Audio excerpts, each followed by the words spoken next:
अरे थोड़ा तो शर्म करिए, किस प्रकार की घटनाएं घट रही है। बिल्कुल नहीं, देखिए 5% भी प्रश्न के जवाब नहीं मिले हैं। ठग रहे हैं, धोखा दे रहे हैं। ये सरकार अंधी बहरी गूंगी सरकार है, भ्रष्टाचार और घोटाले की सरकार है। उसी में ये अपना संलिप्ति है और इनका ध्यान कहीं विधि व्यवस्था पर नहीं जा रहा। इरफान अंसारी फर्जी डॉक्टर पे एफआईआर करो। झारखंड विधानसभा के शीतकालीन सत्र के तीसरे दिन आज जहां अनुपूरक बजट पर चर्चा होनी है, दूसरी तरफ एनडीए विधायकों का बाहर में प्रोटेस्ट देखने को मिल रहा है।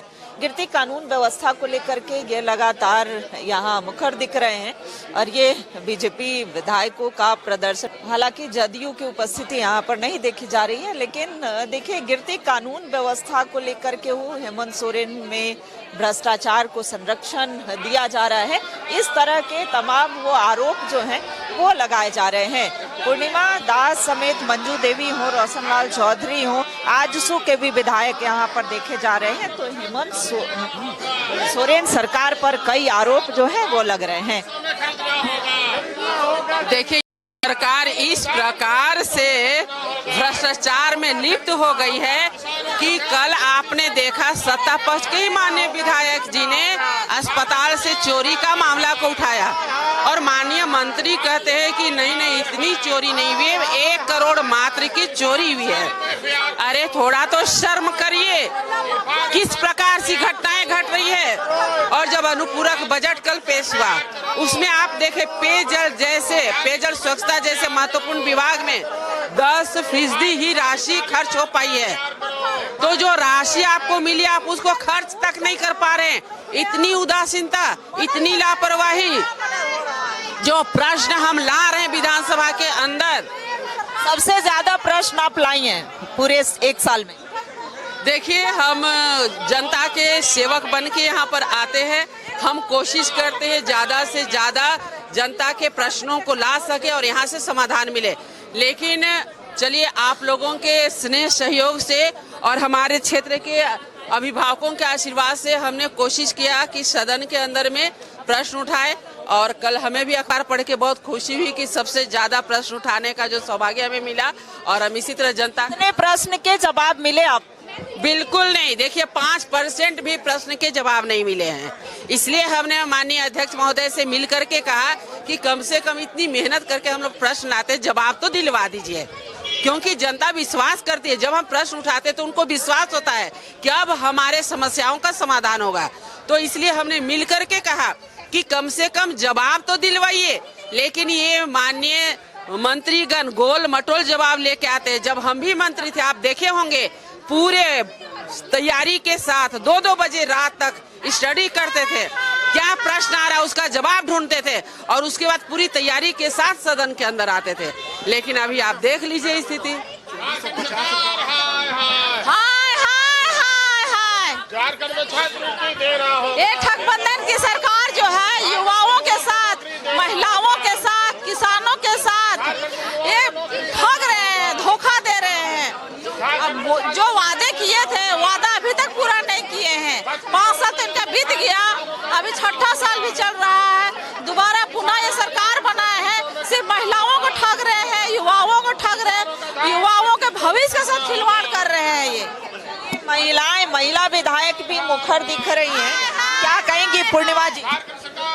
देखिए मैं तो यही कह रही हूँ कि जिस रवैये के साथ आज झारखंड सरकार खड़ी है, जल जंगल जमीन की बात करने वाली सरकार है।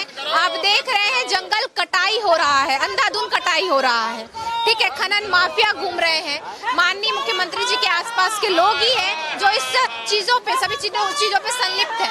मैं तो ये कहूंगी बालू माफिया, खनन माफिया, पत्थर माफिया, कोयला माफिया ही इस सरकार को चला रही है। सरकार से जवाब मिलता है? सरकार जवाब नहीं देना चाहती। सरकार चाहती है हम जो प्रश्न पूछते हैं उसका जवाब मिलता है, पर वो भी कागजों पर। धरातल पर आप देखिएगा कहीं भी उसका निपटारा नहीं है, कोई कहीं भी समस्या का समाधान नहीं है। मैं तो यही कहूंगी कि सरकार अंधी बहरी गूंगी सरकार है, जिसे ना विधि व्यवस्था दिख रहा है, ना महिलाओं की सुरक्षा दिख रहा है। आज मेरे क्षेत्र में कितने जो है चोरी डकैती की मामला है जो सामने आ रही है, कड़ी निर्देश सरकार के द्वारा से जो देने चाहिए अधिकारियों को वो निर्देश नहीं दे पा रही है सरकार। धान की एमएसपी तय हो गई है। देखिए ये तो सरासर जो है हमारे अन्नदाताओं को ठगने का काम ये सरकार कर रही है। इन्होंने वादा किया था 3200 रुपए प्रति क्विंटल, दे रहे हैं 2400। मैं तो यही कहना चाहूंगी कि आपका ये जो ठगने का रवैया है, आपका जो ये धोखा देने का रवैया है, जनता समझ चुकी है और जनता भी जागरूक है। और हर एक वर्ग, चाहे वो पिछड़ा हो, एसटी हो, एससी हो, सभी वर्ग इनकी मंशा समझ रही है। आप ओबीसी की बात कीजिए, ओबीसी का स्कॉलरशिप क्यों रुका हुआ है? आप एसटी एससी को स्कॉलरशिप दे रहे हैं, अच्छी बात है, दीजिए। ओबीसी का स्कॉलरशिप रोक दिया है, ओबीसी का आरक्षण नहीं करा रहे हैं, आरक्षण बढ़ाने की बात की गई थी, उसमें भी आप फेल हो गए हैं। तो आप कर क्या रहे हैं, हमें समझ नहीं आता। ये सरकार सिर्फ भ्रष्टाचार और घोटाले की सरकार है, जो उसी में ये अपना संलिप्ति है और इनका ध्यान कहीं विधि व्यवस्था पर नहीं जा रहा है। ये तमाम वो विपक्षी पार्टी के विधायक हैं, चाहे वो एलजेपी की बात करें, आजसू की बात करें, वो सभी बीजेपी के विधायकों के साथ मिलकर के और बाहर प्रोटेस्ट करते हुए देखे जा रहे हैं। क्या कहेंगे?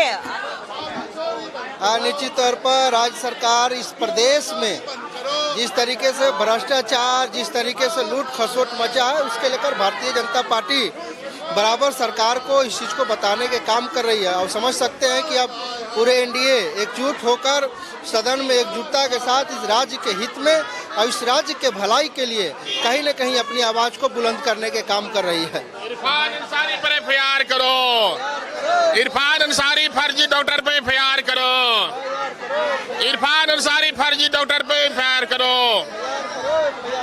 इरफान अंसारी फर्जी डॉक्टर पर एफआईआर करो, इरफान अंसारी फर्जी डॉक्टर पे एफआईआर करो, एफआईआर करो। वो स्नातक पास व्यक्ति है और वो जमशेदपुर ओपीडी में इलाज करने के लिए गया था। अगर कोई भी झोला छाप अगर गांव में इलाज करता है तो सरकार उस पर मुकदमा करती है। मेरे पास प्रमाण है कि वो झोला छाप डॉक्टर है और वो स्नातक पास है, इसलिए मैं आग्रह करता हूँ सरकार से कि उन पर एफआईआर करें।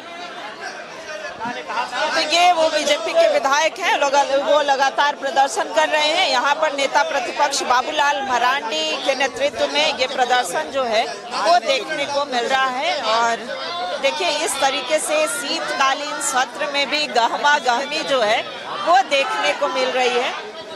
इस शीतकालीन सत्र के तीसरे दिन भी हंगामे के पूरे आसार नजर आ रहे हैं। अब सत्र का कितना लाभ राज्य की जनता उठा पाती है, ये तो देखने वाली बात होगी। कैमरा पर्सन सुशील के साथ रुचि शर्मा, न्यूज़ 11 भारत, रांची।